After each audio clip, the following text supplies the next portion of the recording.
내가 하나님이구나. 그렇게 느껴지는 때들이 참 많은 것 같아요. 그죠? 이게 뭔가 우리 신앙생활이,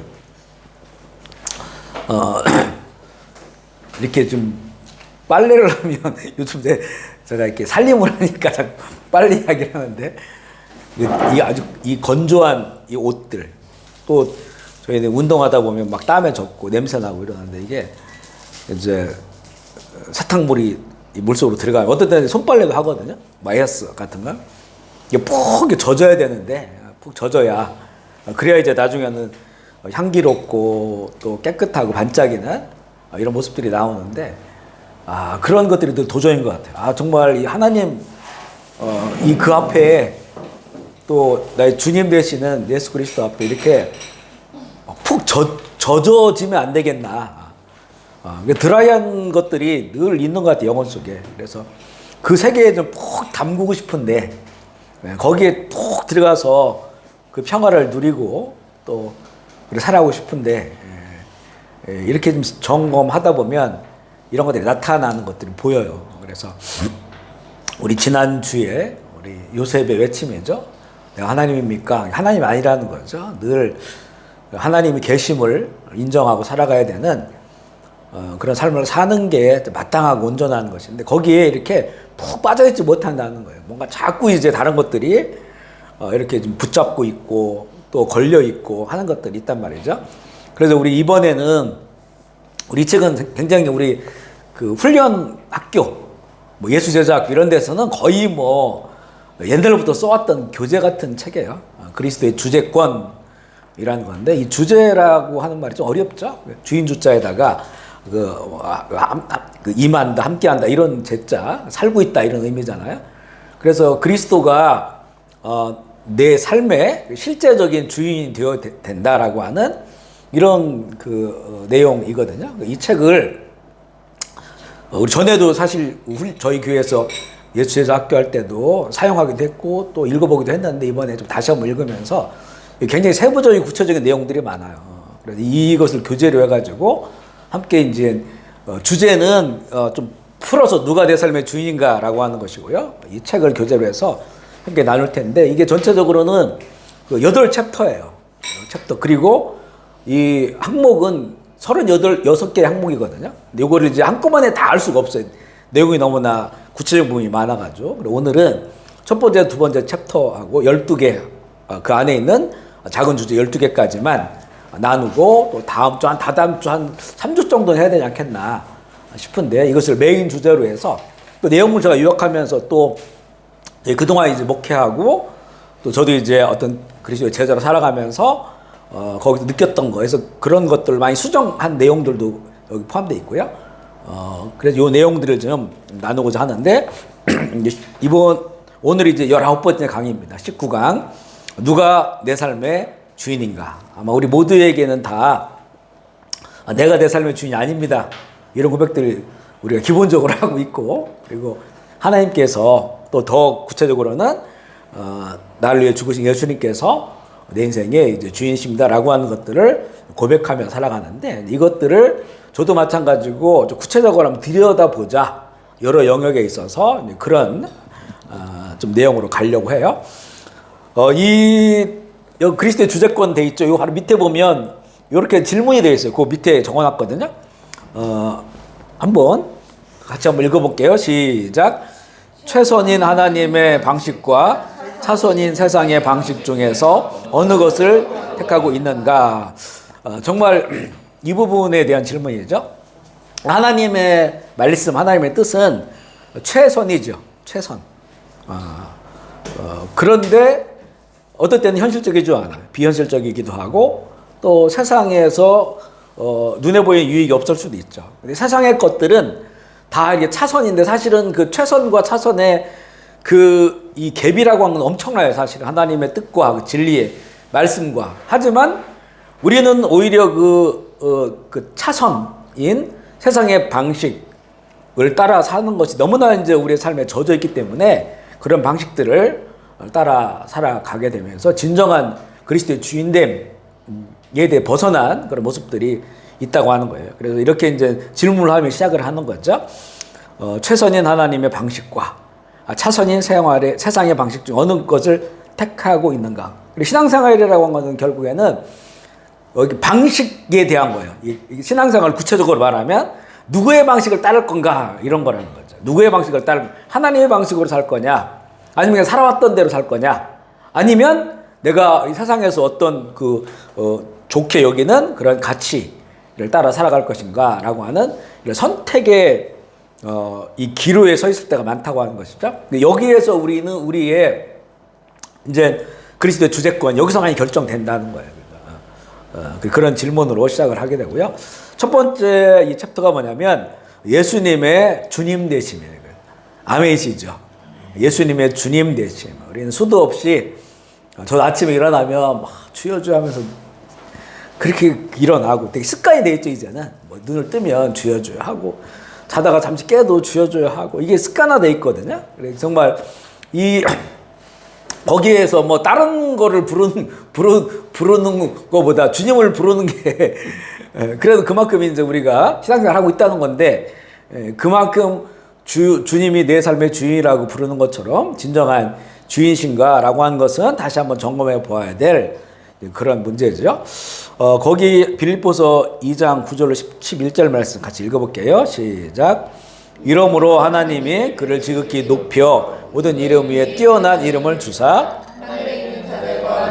자들과 땅 아래에 있는 자들로 모든 무릎을 예수의 이름에 꿇게 하시고 모든 입으로 예수 그리스도를 주라 시인하여 하나님 아버지께 영광을 돌리게 하셨느니라. 아멘이시죠. 이걸 한번 잘 생각해 보면 하늘에 있는 자들과 땅에 있는 자들과 땅 아래에 있는 자들도 모두 모든 무릎을 예수의 이름에 꿇게 하신다. 그런데 여기 우리가 해당되잖아요. 내가 예수의 이름 앞에 내가 무릎을 꿇는다. 어떤 의미일까? 이게 로마 시대에 당시 로마 시대. 그러니까 무릎을 꿇는다. 누구 앞에서. 근데 이제 이거는 뭐 보이는 황제라든가 이런 그 귀족이라든가 내가 노예라고 한다면 종이라고 한다면 그 모신 주인한테 무릎을 당연히 꿇겠죠. 거기에도 못 들어볼 수 있는 건데, 그런데 이 예수님은 안 보이시는 분이에요. 그 이름을 가지고 있어요. 우리가 그 이름에는 예수님의 그 모든 그 사건들 영광이 여기에 있는 것인데 거기에 내가 무릎을 꿇는다. 그러니까 당시에 노예가 종이 주인 앞에 무릎을 꿇는 거예요. 그러면 거기에 자아가 없는 거죠. 자아가 없어요. 무릎을 꿇는다고 하는 것 자체가 이분이 말씀하시는 대로, 이분이 뜻하신 대로, 원하시는 대로, 이분이 기뻐하시는 대로 살겠다고 하는 그런 고백이 거기 담겨져 있는 거죠. 그러니까 내 인생은 뭐냐라고 하는 거죠. 이거는 이제 내가 무릎 꿇는 그분의 뜻과 또 그분의 의지와 또 그분이 이렇게 우리를 가게 하시는 그것을 따라 살아가겠다고 하는 것이고, 그리고 또 이제 모든 입으로 내가 무릎 꿇는 그분이죠. 그 예수의 이름. 그분을 예수 그리스도를 주라 시인하면서, 그러니까 우리가 그 로마 시대 때 이렇게 예수님을 나의 주라고 시인하는 것 자체가 이게 목이 날아가는 일이라겠잖아요. 왜냐하면 당시에는 그 황제를 퀴리어스 주라고 불러야 된단 말이에요. 황제 숭배사상이 이렇게 이제 아우구스투스가 황제로 원래 이제 로마는 공화정은 원로원들이 모여가지고 상의하는 거란 말이에요. 상의하고 결정해서 그 로마 제국에 가는 모든 큰 결정들을 하는데, 이제는 아우구스투스가 이제 황제가 되면서 이제는 그 공화정이 아니고 황제가 결정하는, 그리고 황제를 신격화시키고 로마가 어마어마하게 팽창하거든요. 팍스 로마나 해가지고 어마어마하게 팽창해지니까 이 황제가 거의 신적인 이런 권위를 갖지 않으면 이걸 다스릴 수 없으니까 황제를 신격화시키고 황제 신전이 생기고 하나님의 아들이다, 그 주다라고 그리고 인정받게 되는 거죠. 그래서 이스라엘에도 곳곳에 그 황제를 위한 신전이 만들어졌단 말이죠. 그리고 그 마태복음 16장에 보면 예수님께서 그 제자들을 이 가이사랴 빌립보로 데리고 가잖아요. 거기 가가지고 일부러 데리고 가신 거예요. 거기 가서 너희는 나를 누구라고 하느냐라고 물어보잖아요. 사람들은 나를 누구라고 하냐? 그러니까 뭐 선지자다, 뭐 이렇게 쭉쭉 얘기한단 말이죠. 그리고 너는 그러면 나를 너 뭐라고 보느냐고 했을 때 이제 베드로가 주는 그리스도시요 살아계신 하나님 아들이다 이렇게 나 큐리어스다라고 고백한단 말이에요. 근데 거기에 황제 숭배 신전이 있어요. 그 동네에. 그러니까 거기까지 데리고 가가지고 그 고백을 하게 한 거죠. 그러니까 이제 그 로마에서 그 황제가 하나님의 아들이고 그 주가 되어 되는 거예요. 그런데 이제 예수님을 나의 주다라고 시인한다고 하는 것 자체가 이제는 황제를 아무리 인정하고 산다고 해도 그냥 법적으로 인정하고 산다고 해도 내가 그분이 주가 아니고 예수님이 주자라고 하는 그것 때문에 반역이 되는 거예요. 반역이. 그러니까 이거는 이제는 예수님을 영접한 사람들에게는 이거는 타협할 수 없고 바꿀 수도 없는 그런 내용이기 때문에 그러니까 이제는 칼타쿰이라고 하는 이게 이제 들통날 것 같으니까 사람들이 한두 명씩 다 지하에 땅 파고 그 무덤 속에 들어가 살기 시작한 것이 이제 그 30만 명 넘는 사람들이 그 지하에서 살고 이렇게 된 거잖아요, 결국. 그러니까 이 이불을 신한다고 하는 것 자체, 그러니까 그 이름에 무릎을 꿇는다, 이름으로 신한다 하고 하는 자체가 자기 삶을 막 송두리째 이제는 주님께 드리고 그리고 이제 그분들 위해서만 살아가는 그런 그 삶, 목숨까지 내 던질 수 있는 그런 삶의 고백들을 가지고 산다고 하는 것이죠. 그것을 보여주고 있는 거예요. 우리에게 이제 예수 그리스도가 나의 주님이다 라고 하는 이 고백이 바로 그것과 동일한 그 주님이 그 2000년 전에 초대교회의 주님이 지금 우리의 주님이시고 그 하나님 지금 우리 하나님이시고 또 우리가 고백도 마찬가지예요. 우리가 그분 앞에 그 이름하여 무릎을 꿇는 것이고 그분을 내 인생의 주님으로 그렇게 믿으며 살아가는 그런 그 삶의 모습이어야 된다고 하는 것이죠. 예수님의 그 주인 되심. 그래서 첫 번째를 보면 1번은 예수님은 과연 주님이신가? 라고 하는 거예요. 그러니까 예수님은 주님이다라고 했을 때는 개인적으로는 예수님께서 모든 이제 권세를 하나님께서 예수님에게 주셨으니까 나의 인생의 주님입니다. 내 역사의 주님, 나의 스토리가 히스토리예요. 그러니까 스토리는 이야기인데 히스토리는 히스 스토리, 그의 이야기예요. 그러니까 내 인생이 그냥 스토리가 아니고 히스 스토리다라고 하는 거예요. 그러니까 그의 이야기다, 내 인생은. 나의 이야기가 아니고 마이 스토리가 아니고 히스 스토리다라고 해요. 그게 히스토리예요, 그게. 그러니까 원래 역사는 히스토리예요. 하나님의 그분의 역사란 말이죠. 그것을 내가 받아들이는데 그런데 이게 개인적으로는 그리스도가 예수님이 나의 주인이라고 하지만 이미 그 예수님은 이미 온 세상의 주인이었어요. 그죠? 온 세상의 주인이었어요. 내가 그걸 선택한 것이 아니고 이미 나는 그 주인 속에 내가 예수님을 몰랐을 때도 하나님을 몰랐을 때 그 속에 내가 그 주인으로부터 이렇게 피조된, 만들어진, 지음받은 사람으로서 내가 이미 살고 있었어, 그걸. 깨닫지 못하고 있었죠. 사단에 속고 뭐에 속고 해서 내가 인생의 주인 줄 알고 살아가고 있었던 거예요. 예수를 만나니까 주인을 찾은 거예요. 내가 선택한 게 아니고 이미 주인 되신 분, 그분은 해와 달과 별을 다 만드시고 온 우주 만드시고 세상 모든 만물을 만유의 주라, 만유의. 만유, 세상에 존재하는 것, 있을 유자죠. 세상에 존재하는 모든 것들에 이미 그분은 주인이셨어요. 그러니까 하나님이 천을 창조하실 때 그 아들이 함께 그곳에 동등한 하나님으로 함께 계셨단 말이에요. 그분에게 속해 있어요. 그분을 인하여 진행이 되는 것이고 그분께 돌아갈 것이다. 이미 하나님은, 이 땅에 오신 예수님은 이미 온 세상의 주인이셨단 말이죠. 그걸 우리가 모르고 살았던 거죠. 모르고. 그런데 이제는 예수님을 우리가 만나면서 십자가의 사랑을 만나면서 그 주인이시구나라고 하는 것을 깨닫게 되고 알게 되고 그래서 이제는 그걸 나 인생의 진정한 고백으로 고백하면서 주인이 있는 삶이 되는 거예요. 주인 있는 삶, 주인 없는 삶을 살다가 내가 주인 된 삶을 살다가 그래서 예수님은 과연 주님이신가라고 했을 때 주님이다. 그러니까 내 인생 이 조그만 스토리의 주인만이 아니고 이미 그분은 주인이셨어. 만유의 주인이셨어. 그걸 우리에게 아낌없이 주신 거야. 그러니까 그분을 예수님 통해서 내가 그것을 알게 되었고 그분을 만나게 됐고 이제 그분의 이름 앞 무릎을 꿇고 이제 주인이 있는 삶으로 살아간다라고 하는 것이 이제 우리 그리스도인의 그게 이제 아주 기본이 되는 그런 삶이라고 하는 것을 알게 돼요. 그래서 그것을 그 소유주라고 하는 것을 내가 인정해, 시인하고, 그리고 더 나가는 굴복하는 거예요. 굴복. 그러니까 아까 그 이름에 무릎을 꿇은다겠죠. 무릎을 꿇고 주인 없으면 벌떡 일어나서 자기 마음대로 살고, 이게 아니란 말이에요. 주인에게 무릎을 꿇었으면 자기 삶이, 내가 행동이 이제 거기에 그 주인의 뜻에 따라서 굴복되어지는, 이건 굴종이 아니에요. 굴종은 강제적으로 하는 거예요. 강제적으로. 그래, 이제 우리 알지. 왜 그분이 내 주인이신지를 알지.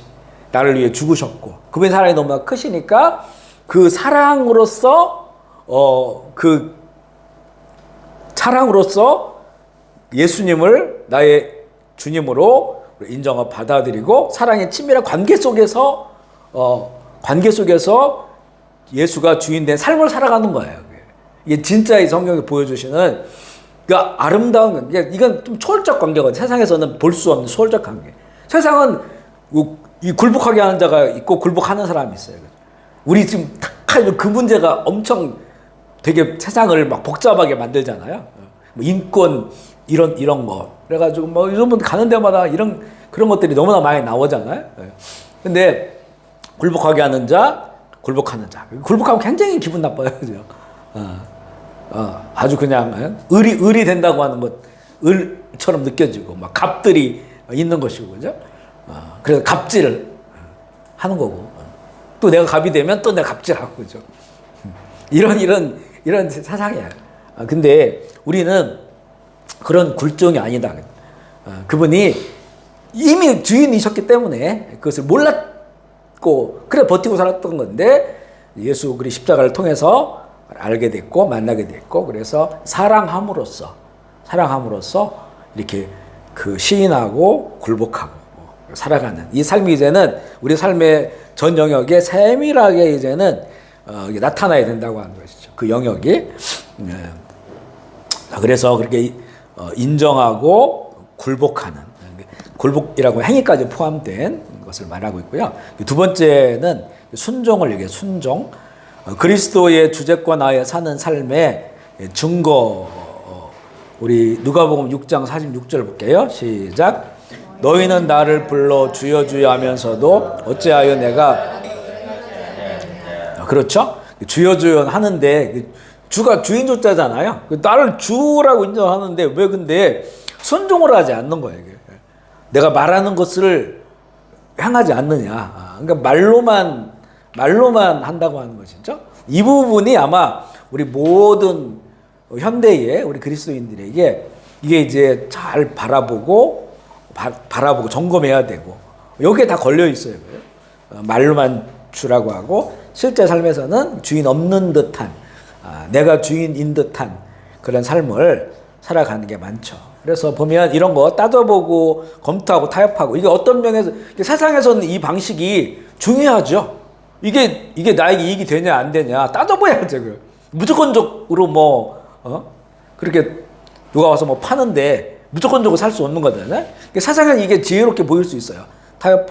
따져보고 검토해보고 그리고 이 합리적으로 판단하고 하는 것들이 필요할 수 있겠죠. 그런데 내게 이익이 되는지 계산하는 거 너무나 우리 일반적인 그런 모습이죠. 그런데 예수님께서 우리에게 주신 말씀, 이 말씀에 대해서는 우리가 순종하는데 나온 것처럼 맹목적인 그런 굴종이 아니라 사랑에서 나오는 그런 순종을 원하십니다. 그러니까 이게 좀 기쁜 마음으로 그 말씀에 따라 살아가는, 이게 기본적으로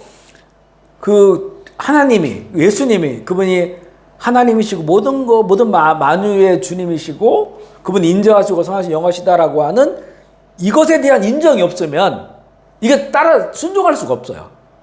순종할 수가 없다. 어떻게 이거를 이 성경에 기록되어 있는 하나님의 말씀이라고 그대로 어떻게 내가 살 수가 있는가? 왜 현실적인 거고 너무나 먼 내용들이 많단 말이에요. 가치가. 이 성경적 가치가 이 말씀의 가치가 우리 세상과 현실과 너무나 동떨어진 게 많아요. 어떨 때는 정말 나에게 이익이 하나도 안 되는 게 많아. 그런데 이것을 순종해야 된다. 굴복하고 순종해야 된다. 라고 했을 때는 그러면 뭔가 그만큼 가치가 있어야 될 거 아니에요. 의미가 있어야 될 거 아니에요. 이걸 순종했을 때. 누구에게 내가 그 말을 듣는다고 했을 때 이 사람에 대한 뭐가 내가 권위가 인정돼야 되는 거 아니겠어요? 인정돼야 그 말을 듣지. 그런데 이 하나님, 예수 그리스도 성령님, 이 성경에 계시된 그리고 우리가 경험하고 그 관계를 갖고 있는 이분이 어떤 분인가에 대해서 우리가 명확히 안다면 그러면 그 순종이 현실적인 유익과 삶과 동떨어져 있다 할지라도 결국은 이게 하나님의 선하심과 인자하심을 나타내고 그걸 통해서 정말 생각할 수 없었던 그 너무 좋은 열매들을 얻게 될 것이라고 하는 그런 우리들의 확신이 있어야 된다고요. 그러니까 하나님이 누구신가, 이 온 세상의 주인이 누구신가라고 하는 이 부분에 관한 이런 그 성경적 지식이라고 할까요? 그리고 그것은 우리를 또 하나님을 경험하게 하잖아요. 믿음으로 경험하게 하는데 이런 것도 우리 삶에 반복적으로 없으면 하나님의 말씀과 우리 자꾸 괴리되는 그런 삶을 살아요. 어떤 거는 취하고 어떤 거는 버리고 이렇게 된다고 하는 것이죠. 그래서 우리 이 부분에 대해서 여기서 얘기한 게 뭐냐면 사랑으로 순종한다는 거예요. 그러니까 사랑으로 순종하라는 건 관계를 맺는다는 거잖아요. 예수님과 그 온 세상의 주인과 나를 위해 죽으신 그 주님과 나와의 그 친밀한 사랑의 관계 가운데 있다면 그러면 이렇게 내가 가고 싶은 길, 세상이 원하는 길을 그거를 뒤로 밀어놓고 이 주님의 길을 따라갈 수 있는 그게 참 힘이 돼요. 용기가 되고 신뢰하지 않으면 어떻게 따라가겠어요. 그 신뢰는 깊은 사랑의 관계 속에서 만들어지는 것이기 때문에 그래서 이제는 이거는 맹종이 아니고 사랑의 관계 속에서 순종의 길을 걷는 거다. 그리고 이 하나님의 말씀에 의심이 가면 안 되겠죠. 그렇죠? 의심이 간다고 한 건 그분의 존재에 관한 뭔가 좀 온전하지 않은 마음들이 있기 때문에 그런 거예요. 그렇게 이제 온전히 순종할 때 그 그리스도의 주재권, 예수님께서 나의 삶의 진정한 주인이라고 하는 것이 드러나게 되고 하나님 영광을 받으시는 건데요. 세 번째는 그 길을 갈 때 우리가 치러야 할 값이 있어요. 값이. 누가복음 14장 33절 읽어보겠습니다. 시작. 이와 같이 너희 중에 누구든지 능히 내 제자가 되지 못하라. 자, 여기서 보면 능히 구원받지 못하리라 이렇게 되어 있지 않죠. 그러니까 구원은 정말 값없이 주신 거예요. 그거는. 왜냐하면 값없이가 아니지. 우리한테는 값없이지만 믿음으로 우리가 얻은 거니까 하나님은 어마어마한 값을 치르셨어요. 하나님은 어마어마한 값을 치르셨는데 그거를 선물로 우리에게 던져주신 거죠. 그 선물을 우리가 받는 것이 믿음이잖아요. 그래서 그렇게 우리가 구원을 받고 구원의 길을 가는 거는 이거는 값없이 주신 은혜로 말미암아 가는 이건 뭐 천천히 진리예요. 이거 변함이 없어요. 근데 여기 보면 능히 내 제자가 되지 못하리라고 나오잖아요. 그러니까 자기 소유를 버리지 아니하면 능히 내 제자가 되지 못하리라. 그러니까 정말 좋은 제자가 되어지는 길, 이거를 뭐 성도의 길이라고 말할 수도 있고 믿는 자의 길이라고 말할 수도 있고 우리 요즘 이제 표현을 한다면 가장 좋은 표현이 제자인 것 같아요. 제자. 좋은 제자가 되어지는 그 길에 있어서는 값을 지불해야 된다. 근데 이 값을 지불하잖아요. 그러면 이게 사라지는 게 아니에요. 사라지는 게 아니에요. 하나님 나라에 기억되어지고 쌓여. 그리고 그것이 이 세상을 살아가면서도 그게 우리를 굉장히 견고하게 세워줘요. 그리고 아주 평안한 삶을 살아가게 하고 영원한 아버지의 나라에 또 영원한 그 우리의 삶의 것으로 하나님께서 준비하신단 말이죠. 그러니까 어떻게 막 반드시 구원받는 게 아니고 이 제자의 삶이라고 하는 것은 정말 그 넉넉한 풍성한 그런 구원의 길로 이렇게 가게 하는 것인데 그거는 값을 지불해야 된다. 이걸 이제는 훈련학교 할 때는 대가 지불이라고 대가 지불. 이 대가 지불이 훈련학교에서 굉장히 중요한 그런 그 챕터 중에 하나거든요. 대가 지불. 이렇게 신앙생활 하다 보면 그 대가 지불을 해야 될 때가 있어. 그러니까 그 대가 지불이라고 하는 것은 어쨌든 간에 그게 우리의 선택의 문제거든요. 관련된 것들이 많아요. 대가 지불할 때. 내가 그쪽 선택을 안 하면 세상에 유익이에요. 근데 내가 이걸 선택해가지고, 왜냐면 그리스도가 나의 주인이니까 그분의 말에 순종하고 이걸 선택했는데, 그러면 나한테는 세상적 유익과 멀어져. 희생해야 되고, 내 거를 나눠줘야 되고, 또 이 심적인 그 부담이나 이런 것들이 커요. 위에 갔을 때. 근데 그것들이 대가예요. 놈들은 다 이쪽으로 가는데 나는 이쪽으로 가면 뻔히 좋은데 이쪽으로 가면 힘든데 그 길을 선택하는 거야. 이런 것들이 대가예요. 근데 이런 순종이 그런 대가를 지불하게 되고, 근데 그 대가에 관한 그 열매는 반드시 있어요. 그거는 이생에 있든지 저 내세에 있든지. 그러니까 하나님 다 그걸 기억하신다. 그래서 보면 구원이 우리에게는 값없이 주어진 것이지만 하나님께는 엄청난 대가를 지불하셨어요. 아멘이시죠? 그걸 그냥 우리에게 선물로 주신 거예요. 그리스도께서 삶의 주인이 되기 위해서는 선택이라고 하는 값을 우리가 지불해야 된다. 다른 것을 선택하면 당장 나에게 유익이 되지만 주님의 뜻을 선택하는 거예요. 주님의 뜻을 선택하는 건 대부분은 우리에게 마이너스 되는 게 많아. 그리고 마음에 많은 부담들을 갖게 하고, 그리고 그 길로 안 가면 그렇게 안 어려워도 되는데 어려운 길을 갈 수가 있어요. 주님의 말씀 대부분 그래요. 대부분 그래요. 죄의 문제, 소유의 문제에서 선택을 하게도 해요. 주님과의 관계를 더 긴밀하게 하는 선택을 해요. 그러니까 그런 거 있잖아요. 우리가 그러니까 관계 속에서 흔하게 일어나는 일일 수 있는데, 뭔가 이제 뭐 미움의 문제라든가 아니면 어떤 누구 때문에 마음의 상함의 문제라든가 이런 걸 그냥 예를 들어서 이거는 드러나진 않거든요. 내 속에 있는 거니까. 근데 그냥 속으로 미워할 수 있잖아요. 겉으로는 아무렇지 않는 것처럼 할 수 있어요. 속으로 미워할 수 있잖아요. 근데 그것마저도 예수님께서는 야, 너 사람 미워하면 살인죄야. 나는 그렇게 봐. 나는 그렇게 본다는 분이 주인이잖아요. 그러면 이것과 싸워야 돼. 그 마음이 안 들어요? 들지. 이게 잊혀졌다가도 그 사람 쳐다보면 또 듣는 거지. 그 때문에 또 누구한테 상처받으면 그 마음들을 계속 그 마음들을 가지고 있고, 또 쳐다보면 또 그렇고. 이런 내 속에, 근데 이거를, 우리 주인께서는 그거 갖고 있지 말라고 했어요. 어떻게 살인을 계속하면 내가 살 수가 있을까? 이런 것들 있잖아요. 그러니까 이거를 이제는 그러면 순종해야 될 거 아니야. 원수도 사랑하고 그를 축복하고 기도해 주라고 했는데, 그것 때문에 내가 미워한 것이면 얼마든지 십자가에 못 박고 또 생기면 또 못 받고 오히려 그걸 축복하고 잘 되기를 바라고 그런 마음을 바꿔야 될 거 아니야. 그러니까 혼자 뒤집어지는 거예요. 그걸 선택해가지고 그렇게 해야 돼. 왜냐면 나의 인생의 주님이 그 마음을 가지고 살지 말라고 했으니까. 오히려 바꾸라고 했으니까. 이거를 선택하면 내가 산다고 했을 때 이런 거 쉽지 않잖아요. 이거죠. 뭐 누구에게 뭘 나눠주고 뭐 이런 것들보다도 오히려 더 내 내면적인 이런 그 죄의 문제죠.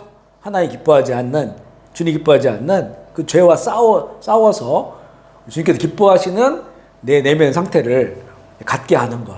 이런 모든 것들이 다 선택이거든요. 이것도 대가 지불해요. 그냥 겉으로는 아무렇지 않은 것처럼 하고 속은 얼마든지 할 수 있잖아. 얼마 미워할 수 있고 싫어할 수 있고 속으로 욕할 수도 있고 비방할 수 있는데 이게 주인이 바뀌어버리니까 이게 안 되는 거야. 이걸 놔두면 오히려 더 힘들어. 그러니까 이거를 이제는 우리 주님의 말씀대로 바꿔내는 그런 그 과정들. 이게 대가지불이거든요.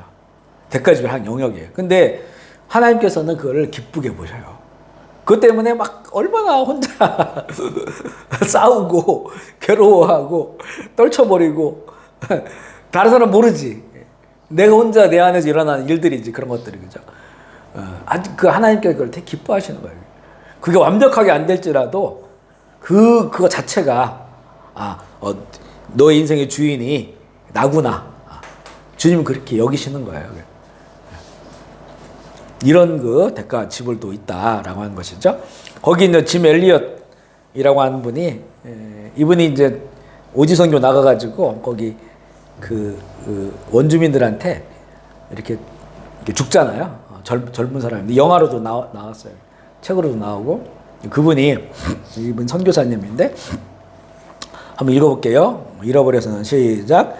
잃어버려서는 안 되는 것을 얻기 위하여 영원히 간직할 수 없는 것을 포기하는 자는 결국 어리석은 자가 아니야.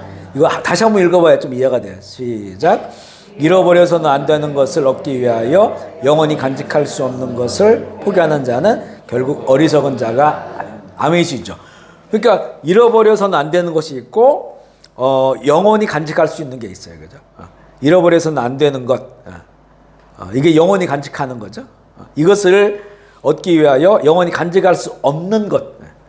영원히 간직할 수 없는 것을 포기하는 자.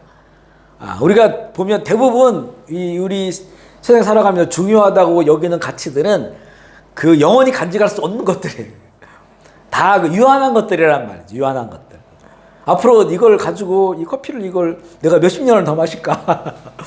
너무 좋아 커피. 근데 이걸 몇십 년을 더 먹겠어요 우리가 이거를. 이게 너무 유한하다는 거죠. 그런데 그거를 포기하지 못하고 그게 하나님께서는 그걸 내려놓으라고 하는데 영원한 것을 바라보고 영원한 것을 쌓아놓으라고 하는데 그것을 포기하지 못해. 내가 자꾸 주인 되는 영역들이 많으니까.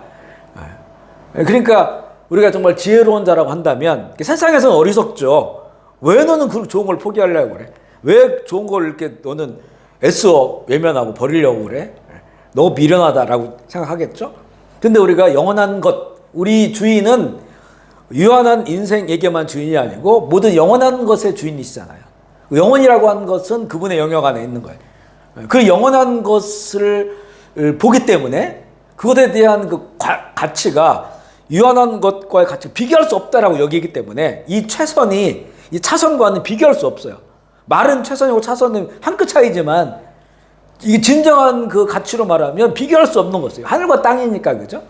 그 가치에다가 그것을 주관하시는 하나님 내 인생의 주인이라고 내가 여기기 때문에 그래서 이 눈에 보이는 이 좋은 것들이라고 여겨지는 이것들 얼마든지 포기할 수 있고 내려놓을 수 있다는 거죠. 뒤에 보면 감정 얘기 나오거든요. 감정 얘기. 마찬가지예요. 감정적 여기 마찬가지예요.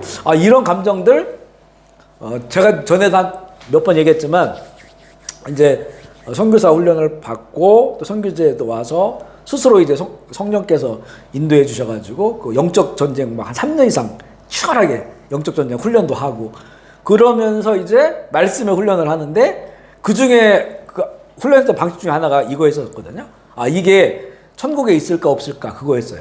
그 전에도 한번 말씀 나왔던 것 같아요. 이게 지금 내 속에 있는 이런 감정, 아까 얘기한 미움 이런 감정들 천국에 있을까? 있으면 천국이 아니지. 그걸 천국에서 나보다 상급이 큰 사람을 보고 시기하고 질투한다? 천국이 아니죠. 그러니까 시기가 일어나고 질투가 일어나고 미움이 일어나고 또 다른 어떤 여타 이런 것들이 우리 안에 계속 일어나는데 이거를 이게 천국에 있을까 없을까를 생각하면 너무 뚜렷해요. 이거는 영원한 게 아니야.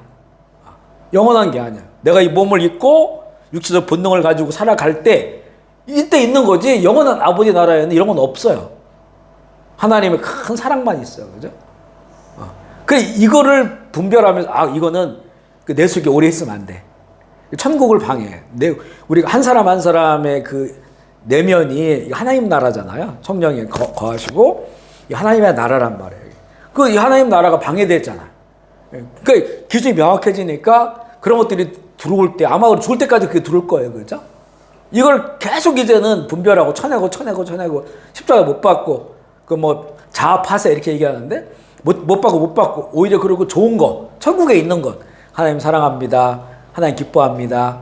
나와 함께 해주시고 이걸 다스려 주십시오. 계속 그렇게 막 순간순간 고백하는 걸 굉장히 많이 했어요. 그 몇 년을 하다 보니까 이게 이제 물론 완벽하진 않거든요.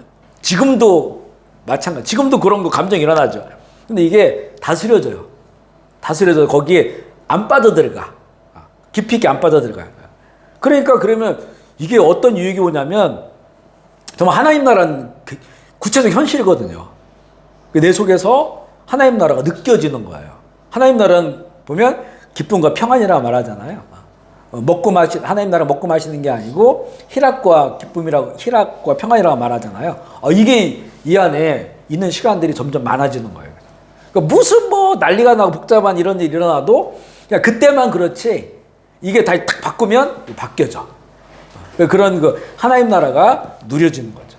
이런 사람들이 만나면 그 가정이 하나님 나라가 되는 것이고, 또 이런 사람들이 만나면 그 선교지가, 그 회사가, 그 직장이, 아니면 그렇지 않다도 나를 통해서 이게 흘러갈 수 있도록, 이게 더 강력해지면 흘러가요. 흘러가게 된다는 거죠. 이게 왜냐하면 하나님 나라가 역동적이기 때문에 그런 그 은혜를 누리는 거다. 그래서 짐 엘리엇이 한 이 말 있잖아요. 잃어버려서는 안 되는 것을 얻기 위하여 영원히 간직할 수 없는 것을 포기하는 자는 결국 어리석은 자가 아니다. 결국 세상에서는 어리석다기에 그걸 보면 결국 어리석은 자가 아니다. 이게 이제 그리스도의 주체권을 인정하며 살아가는 사람의 은혜와 복이라고 볼 수 있고요. 네 번째는 우리가 큰 주제가 예수님의 주님 되심인데, 이것을 이제는 그 방해하는 것이죠. 율법주의 같은 율법주의. 그리스도를 주님으로 모시는 삶의 적이에요. 특별히 우리 신앙생활하는 우리들에게 율법주의는 주님께서 실제적인 구체적인 주인이 되시는 것에 대한 적이라는 거죠. 우리 마가복음 2장 28절 읽어볼게요. 시작. 이러므로 인자는 안식일에도 주인이, 예수님의 이 말씀을 잘 생각해 보면 이게 무슨 말이지 싶어요. 그 율법자들이 당신 제자들이 안식일 날 이렇게 손으로 막 이 밀을 까가지고 먹고 추수한 거 아니냐, 왜 일하냐? 당신은 왜 그 병자를 안식일 날 고치냐, 일한 거 아니냐라고 막 따지고 막 이럴 때 예수님께서는 인자는 안식일의 주인이다. 이건 어떻게 하라는 건가? 그러면 그 안식일의 율법이 있는데, 그 율법을 이제는 이 바리새인들이나 이 사람들이 굉장히 세분화해가지고 점점점 막 규칙을 엄청 만들어 놓은 거잖아요. 그 규칙. 그러니까 하나님이 처음 말씀하신 것보다 그 선지서에 보면 하나님이 그 안식일에 대한 규정을 만든 건 굉장히 심플해요. 그날 성회로 모이고, 그리고 다 쉬어라. 이런 거거든요. 근데 나중에 선지서에 보면 원체 이 사람들이 안식일이 무너져 버리니까 하나님이 선지자에게 얘기하는 거예요. 너 어디 돌아다니지 마. 왜냐하면 안식일이 너무 무너져 있으니까. 뭐 장사하지 마. 돌아다니지 마. 그 성문 닫어. 이런 게 선지서에 나와요, 그게. 이런 것들을 기반으로 해가지고 이제 안식일에 더 삶이랑 그럼 물어볼 거 아니에요.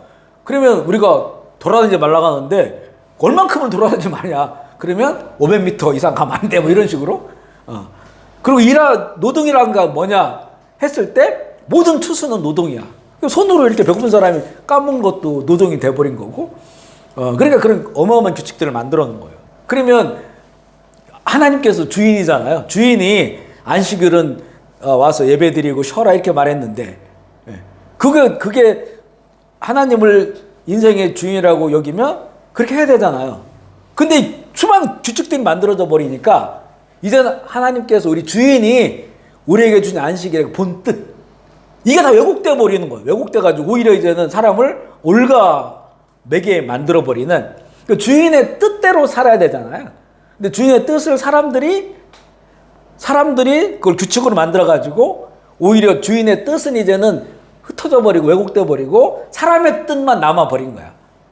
근데 예수님께서는 내가 안식일의 주인이라 말한단 말이에요. 그럼 어떻게 하라는 건가? 이게 굉장히 어떤 상황이냐면, 예수님은 안식일의 주인이다. 그러면 주인의 뜻을 알으려면 어떻게 하겠어요? 안식일에 주인과 친해져야 될 거 아니에요. 주인을 만나고 주인에게 이 안식일이 어떻게 해야 됩니까? 라고 물어봐야 될 거 아니에요. 그 얘기를 하시는 거예요. 예수님은. 그러니까 진정으로 너희들이 그 안식일에 그 주인이 원하신 안식일을 지키려고 한다면 이 땅에 오신 그 예수님과 살아있는 그 주님과 친밀한 관계 속에서 그분이 주인이니까 그분과 사랑하고 그분을 만나고 그분과 함께하고, 그러면 안식일이 의미가 뭔지를 알 거야. 이런 말이에요, 이게. 그러니까 이 살아계신 그 안식일을 주신 하나님과 벗어나서 어떤 다른 규칙으로는 주인의 뜻을 따라 살 수가 없다는 거죠. 그분과의 모든 율법이 사실 마찬가지예요. 율법은 좋은 거잖아요. 하나님이 주신 것이니까. 근데 이 율법이 어떻게 실행되어야 되냐면, 율법을 주신 하나님과 그분을 바라보고 그분에게 귀를 활짝 열어놓고 마음으로 그분을 사랑하고 진심으로 살아. 이 속에서 그 율법이 이루어져야 된다고. 되어지는 것이 돼야 돼, 삶에. 그래서 최고의 율법이 뭐라고 합니까? 너희가 들으라 이스라엘아, 네 마음과 뜻과 성품을 다하여 네 목숨을 다하여 주 하나님 사랑하라, 이거잖아요. 그 모든 율법의 가장 중심은 뭐냐면 하나님과 관계예요. 율법을 주신 하나님과 사랑하고 바라보고 관계하고 그 속에서 이 주신 그 율법 조항들이 이렇게 이루어져야 되는 게, 그러니까 되어지는 율법으로 말씀으로 사라지는 그런 삶. 그리고 그것도 마저도 하나님과 함께 해야 돼. 그러니까 하나님 사랑, 이웃 사랑인데 이웃 사랑이 하나님 사랑이 끊어져 버려가지고 이 규칙적 이웃 사랑으로는 그 사랑이 아니란 말이에요. 이게 형식적인 건 아니라는 거죠. 내가 하나님을 사랑하고 그 사랑을 경험하며 살면 내 안에 사랑이 있으니까 그 사랑으로 이웃을 사랑하는 거거든요. 이게 이제 하나님이 준 율법을 실행하는 과정이에요, 이게. 근데 하나님과의 관계가 단절돼 버리고 남은 율법, 성문화된 율법을 가지고 세분화해 가지고 규칙을 만들고 장로의 전통을 만들어서 그거 가지고 이제는 사람을 판단하는 거예요, 이게. 사람 판단. 그러니까 이 주인의 뜻과 그 주인의 뜻에 굴복하며 살아야 될 하나님의 자녀들하고는 완전 단절돼 버리는. 그래서 그 사람에게 주신 하나님의 율법이 오히려 하나님의 뜻을 왜곡해 버리는 상태가 됐고, 예수님 시대에 정말 그런 것들이 좀 정점이 있었다는 걸 보게 돼요. 그래서 율법주의는 좋은 율법은 좋은 의도로 만들어졌지만 이게 왜곡되며 복음의 순수성을 변질시켰다. 믿음을 규칙으로 영적인 생각을 인습은 관습을 습관, 전해내는 습관, 영적인 생각을 그 인습으로, 그리고 자유를 규칙으로 제한해버리고 은혜를 율법으로 바꾸었다고 하는 것이죠. 신앙 좋은 이 지침들이 타인을 향한 규칙이 되어서 강요될 때 율법주의가 되어버립니다. 예수님께서 안식일의 주인이라고 하는 것은 주님과의 친밀한 관계 가운데서 그리스도를 따를 수 있다고 하는 거예요. 그러니까 사실은 율법을 주신 하나님과 내가 살아있는 관계 속에 있다고 한다면 이 성문화된 율법이 나에겐 큰 의미가 없어요. 그러니까 예를 들어 초대교회 때 나중에 사도신경 이 교리 이런 거는 한참 뒤에 나오거든요. 한참 뒤에 나와요. 몇 병이 지난 다음에. 초대교회 때는 예수님의 사도들, 예수님과 함께 했잖아요. 그리고 예수님 하신 행동과 말씀들이 다 그대로 생생하게 있고, 또 그들에게 성령이 임하니까, 살아있는 예수님이 내 안에 계시고 함께하고 있으니까, 이게 어떤 규칙 같은 게 필요가 없어요. 이런 것들이. 그냥 이제 주님과의 동행과 따라 살고, 만약에 내가 잘못된 길을 가면, 그러면 예수님께서 베드로나 사도 바울에게 꿈속에 나타나시고, 또 말씀해 주시고 해서 환상도 보여주고 해서 바른 길로 잡아주신단 말이에요. 그러니까 나의 주님이 직접 나에게 말씀하시고 인도해 주시는 거예요. 그러니까 우리가 진정으로 예수 그리스도 안에, 우리는 지금 성경이 있잖아요. 성경에 이 하나님의 계시된 이 말씀이 있고, 하나님 누구신지, 그분의 뜻이 무엇인지를 알 수 있는 게 있고, 그리고 주님은 살아계신 성령으로 함께 하셔서 우리가 성령 안에 충만하면 사실은 어떤 규칙들이 필요가 없다는 거죠. 사실은 그게. 그런데 우리가 이렇게 완전하지 않기 때문에, 완벽하지 않고, 또 신앙생활이 보면 굴곡들이 있어요. 늘 뜨거울 때는 정말 다 드리고 싶죠. 다 헌신하고 싶고 다 드리고 싶고. 그런데 우리가 늘 그런 모습이 아니기 때문에, 그렇기 때문에 이제는 이 교리 같은 게 중요해요. 교리가 있고, 그리고 이제는 이 교회 안에서 그 교회 안에서 보면 예배도 사실은 옛날에는 형식이 없었거든요. 형식이 없어. 그냥 이제 방언으로 막 말하고 예언하고. 그러니까 나중에 사도 바울이 보니까 너무 시끄럽고 정신이 없으니까. 그래서 이제는 한 사람씩 말해야 이렇게 하나씩 규칙을 세우는 거예요. 형식을 만드는 거죠. 왜냐면 질서의 하나님이다 해가지고 질서를 잡는. 이거는 다 부수적이라는 거야. 부수적으로. 더 좋은 거를 만들어 가기 위해서.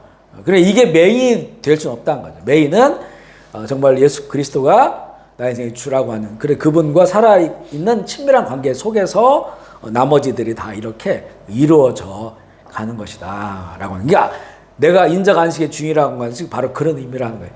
그 주인이신 분을 내가 만나고 사랑하고 관계하면 그러면 그 안식일을 잘 지킬 수가 있어요. 그래서 안식일을 하나님 기뻐하시는 대로 살 수가 있다는 거죠.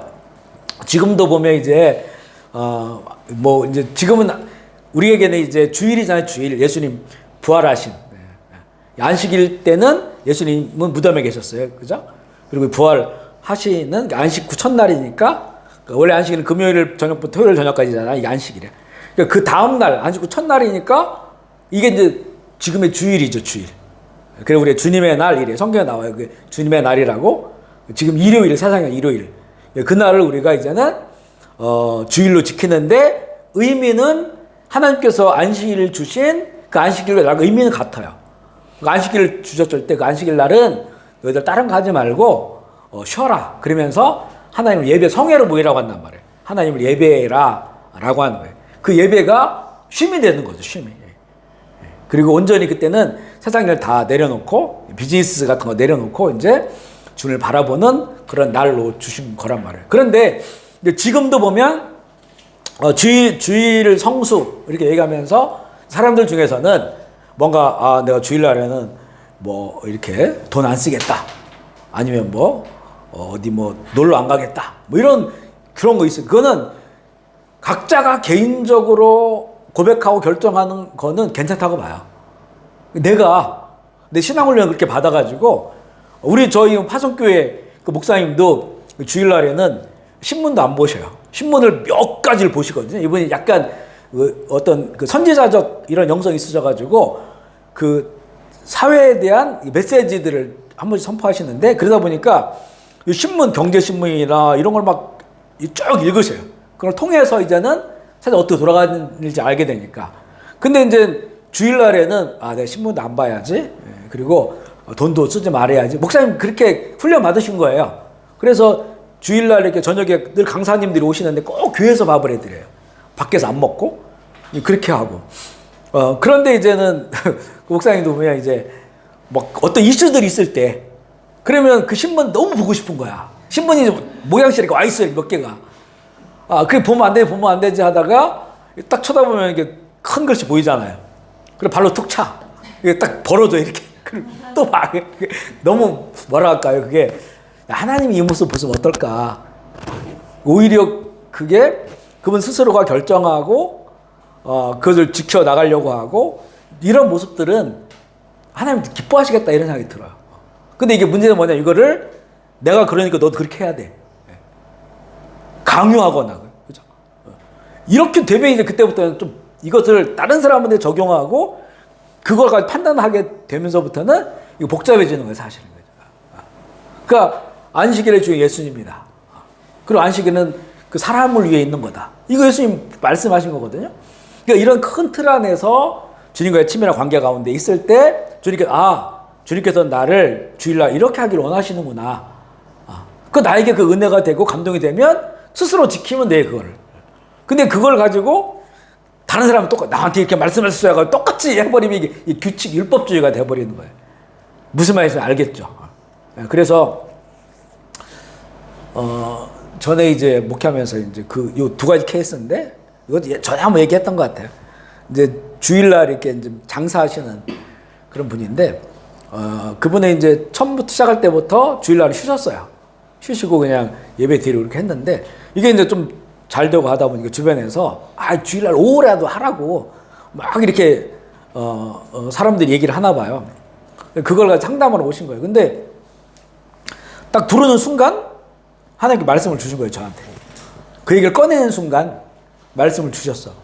근데 그 분에게는 하지 마라. 계속 그냥 문 닫고 쉬어라. 이렇게 말씀 주셨어요. 그래서 그 말을 꺼내시면서 바로 아이고 그 권사님 그냥 그 쉬셔요.